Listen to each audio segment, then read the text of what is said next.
2 years ago, I was on a plane with Hương and Hiếu, and we were going to Florida.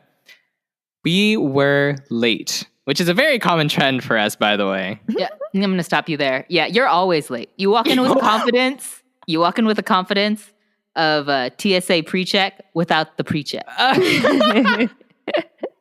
We made it.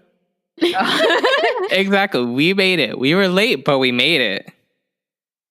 But because we were late, there were only middle seats left. So we couldn't sit together. And I think on the plane, Hương sat in the row in front of me and Hiếu sat in the row across from me.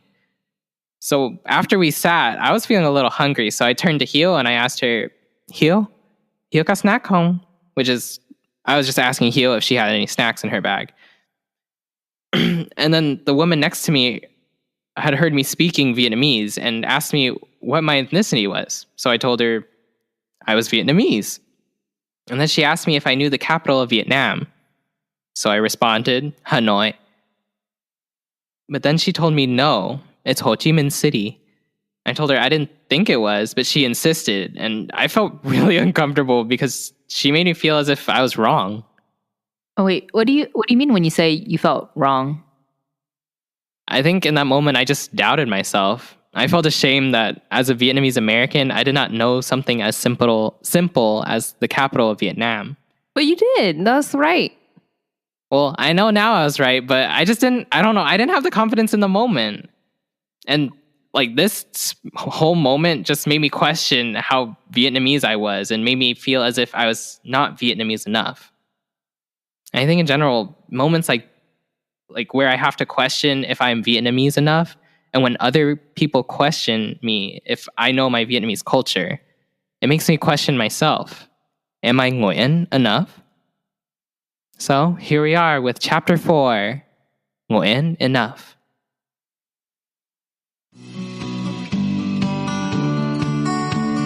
Welcome to Growing Up Nguyễn, a story of 4 siblings holding on to our identity while fulfilling our parents' dreams. I'm Hương. I'm Karin Hạnh. I'm Hedda Hiếu. And I'm Ben Hoàng. These are the blessings and challenges of growing up Nguyễn in America.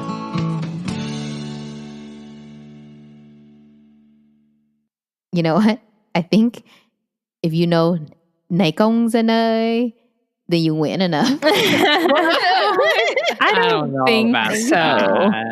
For those that don't know, that is the anthem for South Vietnam. And I bring that up because it's the anthem that we heard on Saturdays at Viet Ngữ or Vietnamese school. We would line up and pledge allegiance to the flag before we start our Vietnamese classes. And the flag that we saw while we were standing in line was yellow with 3 red stripes. Going back, I was back to International Flag Day at school. I remember having to draw a flag. Wait, hold on. International Flag Day? Yeah, what's that? You know when you draw your flag, wear your traditional attire, and then we had to walk in a parade around school. Do you remember that? Oh, you mean Multicultural Week? Yeah, I remember. I was behind you, or I was with you in line. Is it? Yeah, and we just had one day of the week out of the entire week that we just marched around the school with our flags. Yeah. Mm-hmm. Okay. We can call it Flag Day. We can call it Flag Day. Okay. Multicultural Week sounds like a weird... I mean, okay, I understand the meaning of it, but also kind of odd too. All right, to the story. I remember opening the dictionary. This is 2nd grade. I opened the dictionary to look at the back because other students were doing so, to look at flags of where their parents came from. And I came across Vietnam, and I thought, something's wrong with this dictionary. Is it old? Is it outdated? It was a red flag with a yellow star in the middle. In my head, I weighed my options. I was like, okay, this is probably easy to do. I just have to cut a yellow star and place it in the middle. But it doesn't make sense to me why the flag I see on Saturday with the 3 red stripes is what I see on Saturday. I thought, let me just give it a try. I'll cut out the star. Because it was not a perfectly 5-pointed star and I could never get it to work, I said, screw it. So I asked my teacher, can I do the 3 red stripes? And I asked her, is that okay? And she said I could do whatever I want, but it still never made sense to me why there were 2 flags. I feel like I wanted to do what's correct for my family. I also wanted to do what was easy, but I still never got information that this division between North and South wasn't just geographical; it was also political. Yeah, so, I mean, I feel you on the flag thing. I remember I was really confused too. Same thing in the book. It has the star, and at Vietnamese school on Saturdays, it has the 3 stripes. So what I did to figure out what was the right flag, I took a blank piece of paper, probably during Multicultural Week, and International Flag Day in preparation. And I went over to Mẹ and I was like, Mẹ giúp con vẽ cái cờ Việt Nam được không? And then slid over the white paper and watched her as she drew the 3 stripes on the flag. Reconnaissance done. Wow, so crafty. Wow, here. I guess something unrelated, but also kind of involving mother, is that for me, I was hanging out with my friend Michael. Well, that's not his name. That's the alias I'll use for the story. But I remember hanging out at his place, and Mẹ was leaving. And so I told her, bye Mẹ, gift của con cho Mother Day là con thương mẹ, or something along the lines of that. Which basically was supposed to mean that, bye Mẹ, my gift for you for Mother's Day is my love for you. Or like, I love you. The Vietnamese sounded fine. I mean, I just like how you're saying, I love you, bye, as her Mother's Day gift. Yeah, I don't know. I guess that's a more American way of doing it. I don't know. Anyway, but something that happened right after that is that Michael commented on how my Vietnamese was broken and really bad, which I thought was understandable because I didn't think that my Vietnamese was that great either. But the fact that he called it out to me kind of just stuck to me. And I guess it was another moment where I just questioned how Viet am I, and that I can't speak my own language well. And so on top of that, I just felt ashamed and not Viet enough for my friends and family. But also interestingly, on the opposite side of this, my other friend, John, we'll call him, we're friends because of church. We met through church and we've hung out. We've become friends since. And something that I noticed early on in our friendship is that when we were at Mass and going through all the prayers, I would be the one saying it. And when I looked at him, he wasn't saying it at all. And I also noticed that he didn't particularly participate in speaking the language or any of the cultural customs. And it made me question him for how much does he know about his culture and how much does he, or if he cares about being Vietnamese. But I think, like, thinking on it, I don't know if I had the right to make that judgment, because I don't even know, like, I guess my question here is, how does one measure how Vietnamese someone is? I don't know if I have an answer for that one. Yeah, no, I don't know either, but that's a really good question. I don't know if there's actually some sort of like quantifiable thing that you like, as a scientist, I'm just thinking like, what are the trends? Like, how can we like record this? And it's like, it definitely veers off into social sciences. There's no like, no temperature I can take, no, I don't know, data that I can calculate on Excel that makes sense to me. Like, it definitely, and so I don't have a good answer to that question. But I think sciencey. You're right. I don't think there is an answer. I want to add in that the Vietnamese prayers, I rely on you, Hoang, during Mass, because I don't know what comes next, but I look at Hoang and I know what happens next. All the prayers. So I won't comment on that. But the other part is that growing up Vietnamese Catholic, I do feel that the Catholic part is so interwoven with our Vietnamese culture. So it's like it becomes both of it. And I do think that having that Catholic faith and going to Mass has helped strengthen our own Vietnamese, our understanding of the Vietnamese language, our using of the Vietnamese language, and just kind of being around a Vietnamese community. Yeah, I agree. Yeah, I would agree with that. I was kind of thinking about it in terms of how we feel about being Vietnamese based on other people's perceptions and what they tell us. And that made me think about when I was at UC Davis, my first year in the dorms, I had gone to Sacramento with my uncle and bought some dea. Dea is a Vietnamese dessert. And so when I say I brought it back, I mean, I brought back like 5-6 cups, which was like way too much for me to eat by myself. But I knew there wasn't going to be any Vietnamese food around because this was early on at UC Davis. I think the campus has changed quite a bit now. But anyways, I came back and my dorm friends came to my room to hang out. And shortly after I got back, they started asking me about it. And I explained to them what dea was. And it just felt so weird hearing all the English words roll out to describe it.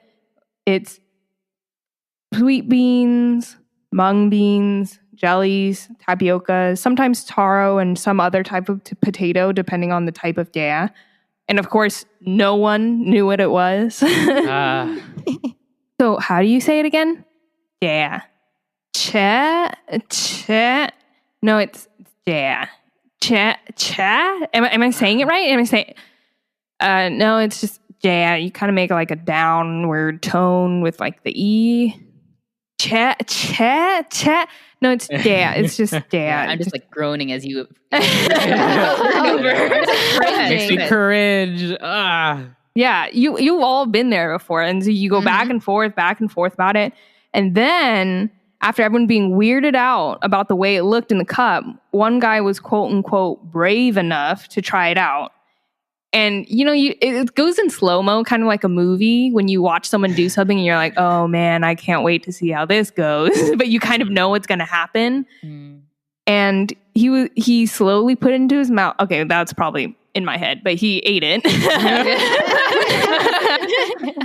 He was faux respectful and kept a straight face after trying it. But just knowing that he was on the quote-unquote other side, just like the majority of other people who were in the room, told me that he would be the one to credit it or discredit it as a food. And it just felt so cringy and terrible that I had to explain myself and the food that I ate, that I was going to be judged for it even.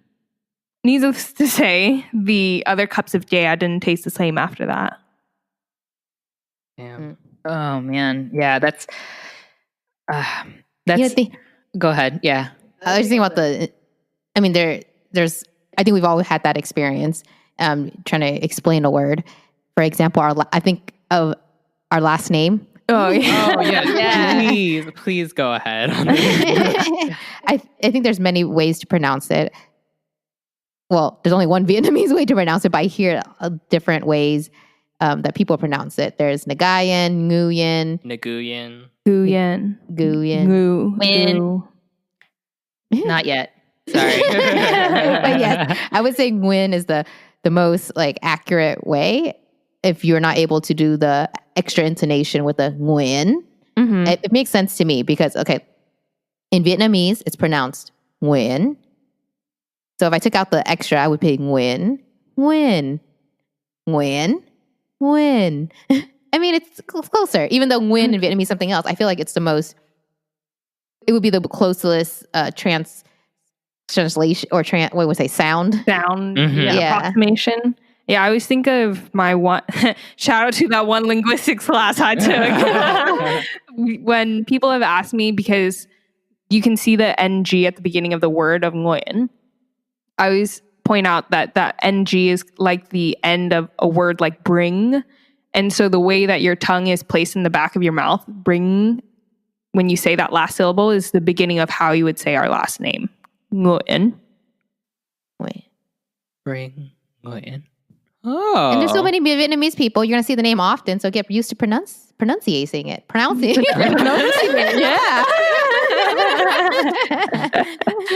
Yeah. Oh, okay. Well, thank you for that tidbit of information. Now I know how to correctly enunciate it for people. Yeah, thank you for that. Actually, I was just reflecting on Hugh's story and actually brought up a similar memory for me around college at UC Davis too. And it was during Lunar New Year. I was in my second sophomore year at Davis. I wasn't going home to celebrate, but received a package from my parents to celebrate Lunar New Year.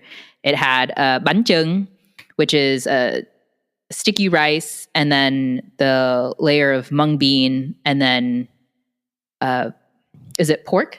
Mm-hmm. Yeah. And then do chua, which is Pickled daikons, carrots. thank you. I was going to say fermented, but it's definitely pickled. And then What else did you have? I thought it was ska, but I don't think it's ska. It's Kuku. Kuku. Yes. Yeah. Which is leeks that have also been Pickled. pickled. I fermented. I was watching her. Okay. So anyways, continuing with the story, got the package. I was like in good spirits. I was like, dude, this is bomb. My favorite holiday, my favorite foods, got to share it with the roommates. So similar to Hugh's story, there's a part where it became unpleasant for me. But here's where it went well. So the roommates showed up. I cooked it good, and everyone ate the food. Woo! Yes. Thank you. Where I would say it got a little unpleasant for me was when they started to ask me how to pronounce the word bánh chưng. On a surface level, it seems pretty harmless. But, and as Hương said, or I don't know if you said yet, but she mentioned that we've just talked about this another time where every Vietnamese word is one syllable. And so when I was pronouncing bánh chưng, what I had to do for them was slow down the pronunciation, overemphasize the tonal inflections. What happened was the word bánh chưng in its original form was not vocalized as it was meant to be vocalized. I felt myself change. The word that what do I want to use was contort, but I don't know if that was too strong. Wow, damn. It sounds like you contorted just to say that. But I just felt myself change to match someone else, and that's pretty uncomfortable. And then there's this phrase that I like. To add insult to injury. Oh. She told me, this roommate of mine told me I was changing the tonal inflections of the word so she couldn't pronounce it right. I was feeling two sorts of ways. The first being boxed in, trapped into teaching someone about my culture. And the second was being very insecure, inadequate, that feeling that Huang described earlier, that I couldn't speak my mother tongue correctly. Is this something that, so this is what you felt then? Yeah. Okay. When, like as you're talking about it now, are you still feeling the same way? That was just like my initial take on it, but I've had years to reflect on this thing. Hey, I feel you. It hurts. I still remember that UC Davis story. I thought they were my friends. It didn't feel like it in that moment, Yeah, no, I agree. It's like that. It's a Hugh's cringy moment that I felt, and I could I could empathize with. Just 'cause I was like, oh man, I knew I had something like that going on for me too. So I've reflected on it, and here's my takeaways. Okay. I realized the hurt was coming from wanting to be open and sharing my culture. But what happened instead was a moment of confusion. And I walked away thinking I needed to limit myself, show the side of myself that was acceptable, palatable even to others. And when I tell the story, I think the big takeaway I want to do is share that the last thing I want anyone to feel being Vietnamese is the need to limit, hide the things that make you special, brilliant, and different to others just because it makes you stand out and uncomfortable. Okay. Damn, preach. Snaps. I can't snap, but I'm snapping with you. Thank you for listening for my TED Talk. Thank you for enlightening us. I mean, I think all of that is just to say it makes a huge impact on you how others like it feels like how they judge you and how they perceive you based on their own biases and assumptions. And I think that's kind of something we should delve into more, how we face others' bias and maybe how we even conceptualize our own biases. Yeah, I love that topic. Yeah. Hell yeah. But before we close off, I have one more question for you all.